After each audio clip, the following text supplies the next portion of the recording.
Oi, meu bem, tudo bem? Meu nome é Fabrícia e seja muito bem-vindo ao meu canal. No vídeo de hoje eu vim falar sobre a minha experiência com o AVC do meu pai.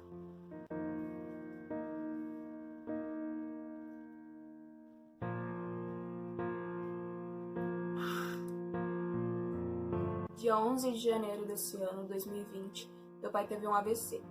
Ele dormiu durante 15 horas seguidas, do dia 10 para o dia 11, quando eu acordei ele pela manhã para tomar café no sábado. Ele havia feito xixi na cama. Eu perguntei se ele tinha percebido ou se foi sem querer no meio do caminho para ir até o banheiro. Ele não tinha percebido. Levei ele até a minha cama, no meu quarto, ele deitou e já estava fora de si, em outro lugar, como se estivesse em órbita. Eu tô falando isso para que vocês percebam os sintomas, que são coisas que às vezes a gente pode falar assim, a pessoa tá com sono, às vezes a pessoa fez xixi mesmo, e é isso, é por conta da idade, coisas do tipo. Olhei o pé do meu pai, tava muito inchado, tava de verdade, tava um pão o pé do meu pai. Aí veio uma voz na minha cabeça dizendo, você precisa ir pro hospital. Eu me desesperei, obviamente, né?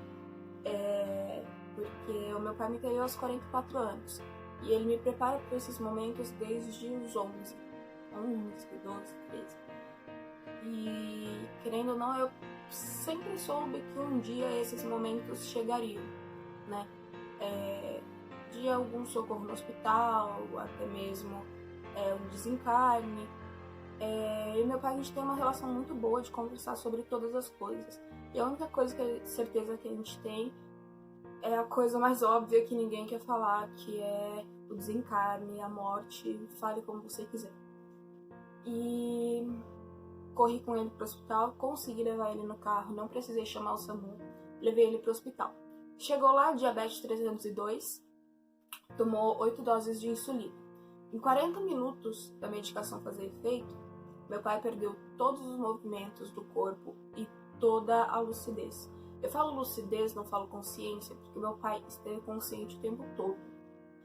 Como isso aconteceu? Deus explica.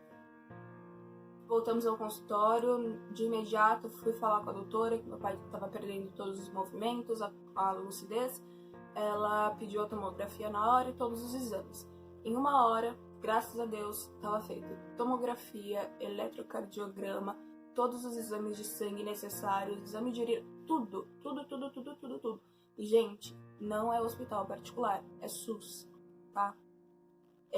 Mais pra frente eu quero contar pra vocês como tem sido o tratamento dele dentro do SUS, pra que a gente veja que a gente não precisa sofrer, né? Porque a gente é baixa renda, que a gente precisa sofrer ou não buscar um tratamento ou coisas do tipo, sabe? Então, dia 12 de janeiro foi diagnosticado que meu pai tinha tido um AVC no cerebelo cervical, que basicamente não é do lado direito nem do lado esquerdo do cérebro, é numa área aqui atrás, né? E que pega a cervical também. E o cerebelo é uma área responsável por todas as mínimas coisas que a gente faz, né? Ou seja, equilíbrio, noção de segurança, noção de segurança é tipo saber que você não pode colocar a mão no fogo porque vai queimar, sabe? Coisas do tipo. Falar, todas as mínimas coisas que a gente aprende quando bebê. E não tinha possibilidade tão grande assim da recuperação do meu pai, os médicos não estavam dando tanta certeza assim.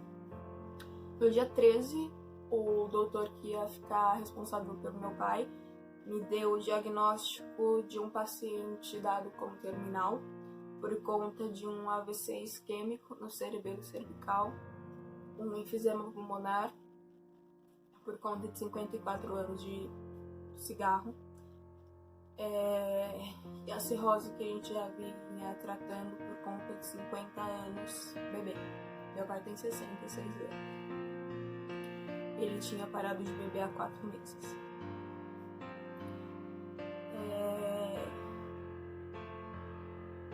Não é fácil receber um diagnóstico desse. Não. De verdade, tudo que a gente não quer na vida é receber um diagnóstico desse, Mas é tudo que na verdade o nosso ego não quer receber um diagnóstico desse, porque a gente é egocêntrico, né? Eu vou fazer um vídeo falando sobre como eu fiquei todos esses dias, psicologicamente mesmo, porque eu descobri uma força dentro de mim que eu não sabia que existia. No dia que eu recebi o diagnóstico terminal do meu pai, eu chorei bastante com o médico. Eu entrei na observação que meu pai tava.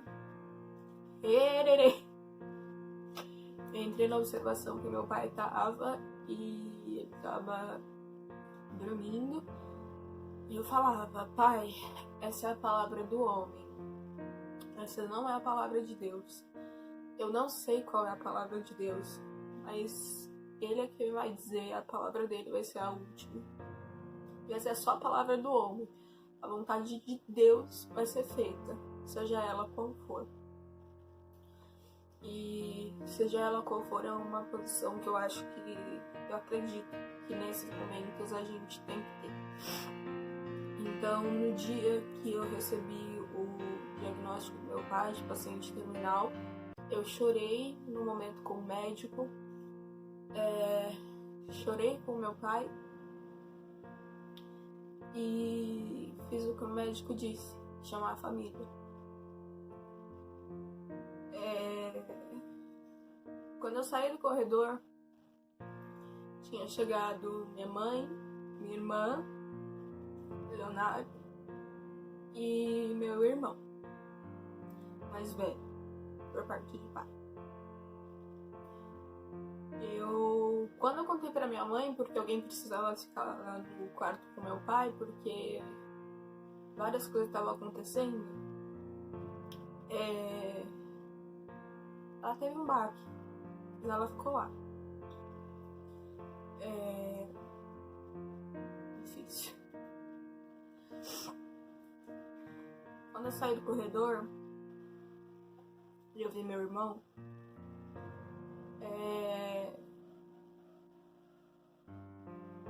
todas as mágoas, todos os rancores, todas as questões terrenas caíram por terra.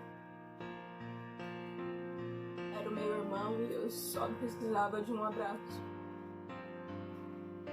E eu sabia que ele ia precisar também de um abraço. Porque o que ele ia saber eu escutei antes do médico sozinha. E aí eu abracei ele pedindo pra eu falar. Falei e fui contar pra minha irmã. Contei pra minha irmã, o Leonardo tava do lado, todo mundo ficou muito abalado.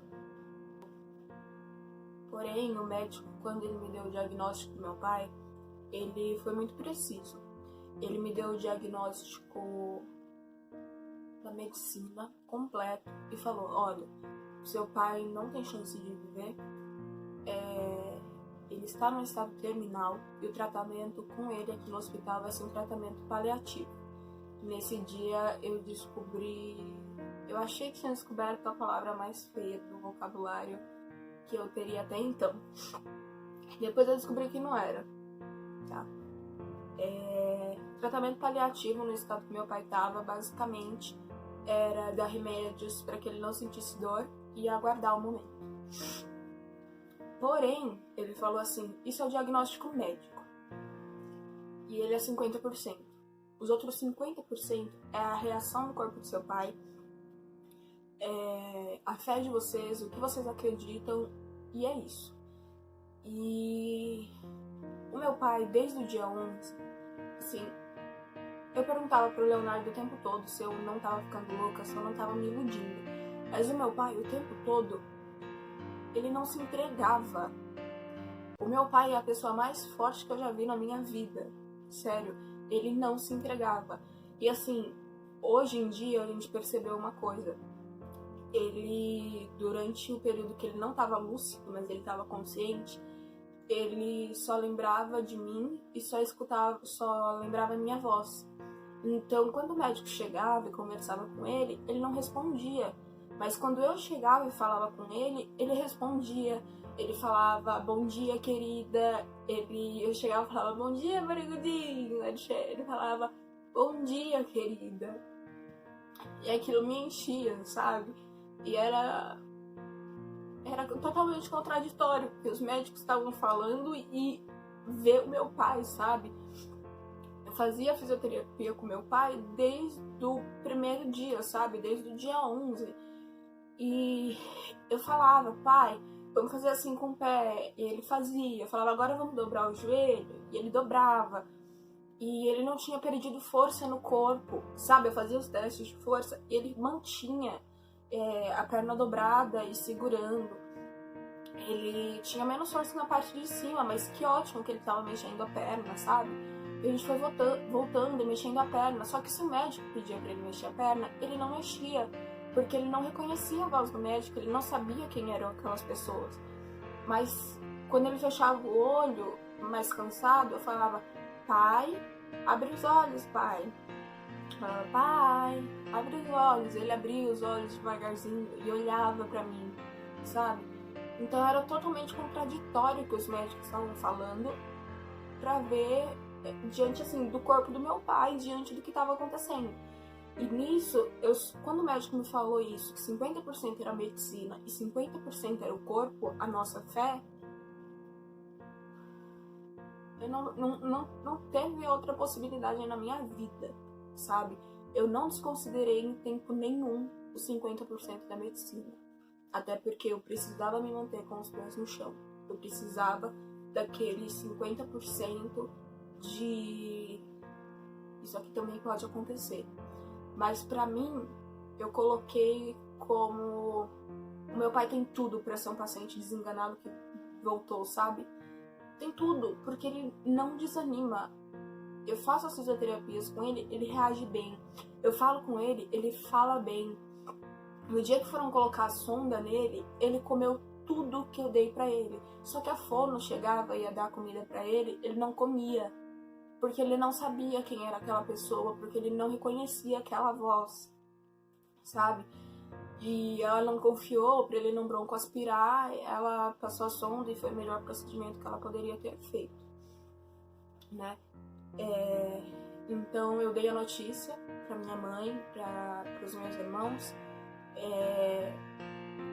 pro meu bem e pra todo mundo que precisava dar, mas eu sempre falava, gente, isso é 50%, os outros 50% vai da nossa fé, sabe? Esse é o momento da gente pegar tudo que a gente acredita, tudo, sabe? Pegar o nosso grão de mostarda e fazer ele mover o pai pra sentar naquela cama, pra mudar pro quarto e tudo mais, sabe? E aí os dias foram passando. Quando você tem um AVC, você tem as primeiras 48 horas, os 48 horas são decisivas pós-AVC. Por quê? Você não pode ter hemorragia, convulsão, nem entrar em coma. Hemorragia, convulsão, nem entrar em coma.